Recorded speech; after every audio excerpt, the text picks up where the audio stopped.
You're at a networking event, scanning the room for someone you don't know. 3 hours later, you leave with the coworker you came with. No new contacts. Nearly everyone in that room had the same plan and the same result. By the end of this video, you'll know why these events fail and what to do instead, because the connections that could change your career are already in your phone, under a name you haven't tapped in years.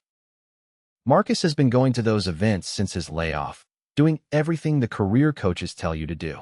He collects business cards. He follows up with a handful of people from each event, and then nothing happens. Research on trade show attendees confirms this isn't a discipline problem. Only 20 to 30% of contacts made at networking events ever get a follow-up. Marcus isn't lazy. The format is broken. It's not his fault, but understanding exactly why the format fails is what points us toward what works. Two professors at Columbia Business School decided to find out exactly how broken. They wanted to know what actually happens at a networking event, not what people say, but what really does. They invited about 100 executives to a mixer, gave each one a tracking device that logged every encounter and how long it lasted.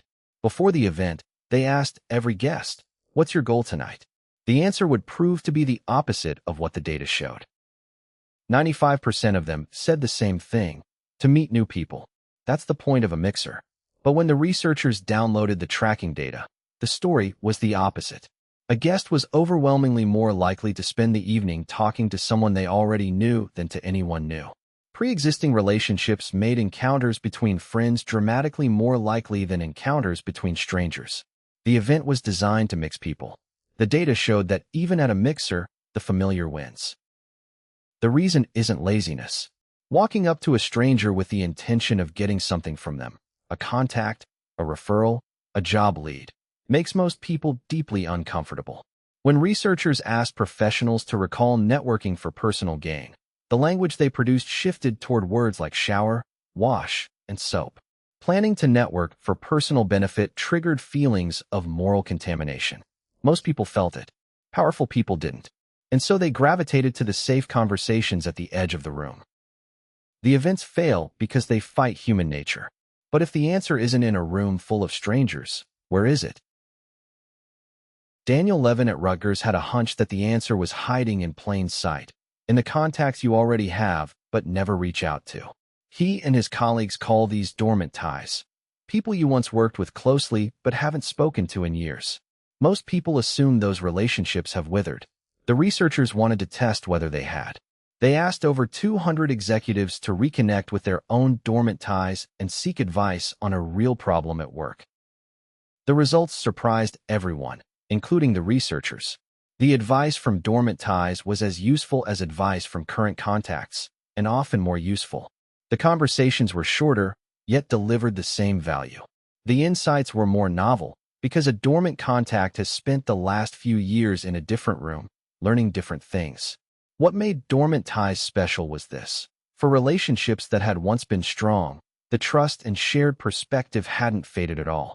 Years of silence didn't erase what the two of you had built. So here's what Marcus did. He opened his phone and scrolled past the recent calls, past the active threads, all the way down to names he hadn't tapped in years. A former manager from an early job, a colleague from an old project, a classmate who'd gone into a different industry.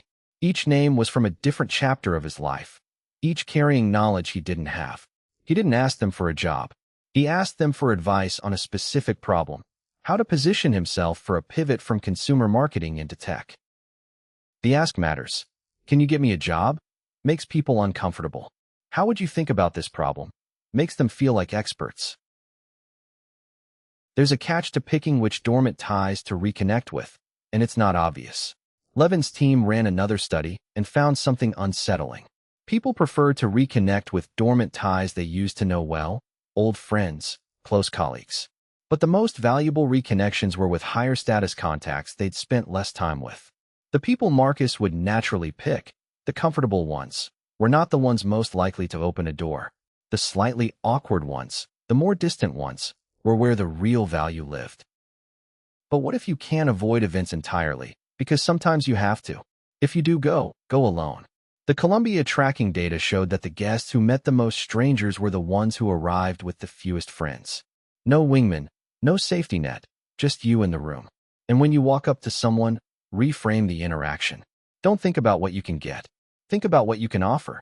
The discomfort of instrumental networking fades when the motive shifts from taking to giving, even if what you're giving is just a genuine question and your full attention. If you're thinking this won't work because you're not a natural networker, the research says the opposite. A networking training program tested on nearly 500 unemployed job seekers found that the people who benefited most were the ones lowest in extroversion. The ones who find small talk most exhausting saw the biggest gains in confidence and job quality. The dormant tie approach is built for people who find strangers exhausting. You're not meeting strangers. You're calling someone who already knows you. But what about the famous idea that weak ties are the most valuable? The casual acquaintance, the person you barely know. A massive experiment on LinkedIn with more than 20 million people confirmed that weak ties do create job mobility. But the relationship isn't what we thought. The effect isn't a straight line. Here's what the data actually showed. Moderately weak ties, people you know a little, not a lot, produce the most job flows. And in industries that aren't digital first, strong ties actually helped more. So the takeaway isn't that one type is universally better. It's that dormant ties give you a rare combination of both. Here's the recap. Stop attending networking events to meet strangers. Instead, reconnect with dormant ties, people you haven't spoken to in years, and ask them for advice on a specific work problem. Go alone to any event you do attend.